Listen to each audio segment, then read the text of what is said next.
Hello guys and welcome to DoubleBuff.net's newest champion guide. This guide is going to be featuring Taric, the Gem Knight. When I play Taric, I like to be the initiator, focusing primarily on movement speed. I do this because a Taric with over 400 movement speed is much scarier than a Taric with about 310. To do this, I run a 1:15:14 mastery page, making sure to take points in Initiator and Swiftness, as well as Greed and Wealth to start with a very aggressive boots and 2 wards at the beginning of the game. My rune page is built against a standard AD heavy bottom lane. If you are planning on maining support, you will want to adjust this rune page accordingly. As for my summoner spells, Flash and Exhaust are the 2 best summoner spells you can run on a support for bot lane in the current meta. For Taric's skill order, you are going to always want to start with Dazzle. This is the best skill to get level 1 because it can be used for invades and also for double golems. After Dazzle, Taric's skill order can only vary in about 2 ways. The real decision you need to make in lane is if you're going to be maxing Imbue or Shatter. My recommendation would be always to max Imbue first.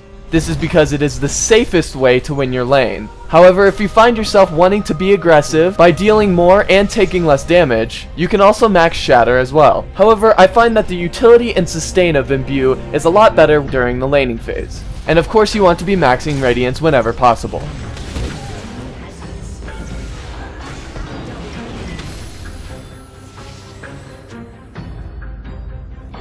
Besides your core build, as a support, your build should vary in each game you play.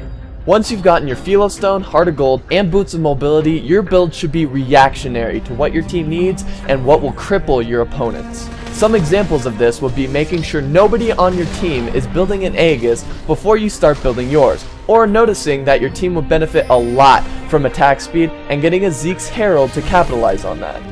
A safe build to go for every game would be Shurelya's, Aegis, Randuin's. It is also very important that you at least buy 2 wards every time you back, even if it means delaying a gold per 10 item. Your most important job in the laning phase is keeping at least your Tribrush and Dragon warded to see most ganks coming from far away. However, more wards such as ones in the lane brush can be very beneficial as well. Vision wards and oracles are the best way a support can make a huge effect on games, but you should only be using them if you feel confident that it will pay off, or communicate with your teammates while you're removing a certain ward. With the setup that I have recommended, you are going to want to communicate with your team to invade the enemy's jungle. Identify the most likely starting place for the enemy jungler and lead your team to a possible free kill. If your team decides your level 1 is weaker, you can get wolves or golems as demonstrated in the video to get an early lead on your opponents.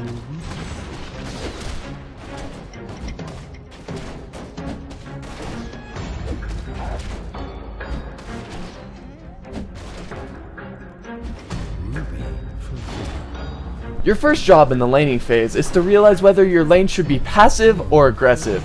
If you are laning with an endgame champ such as Vayne, Kog'Maw, or Ashe, you will want to stay less aggressive while they get some items.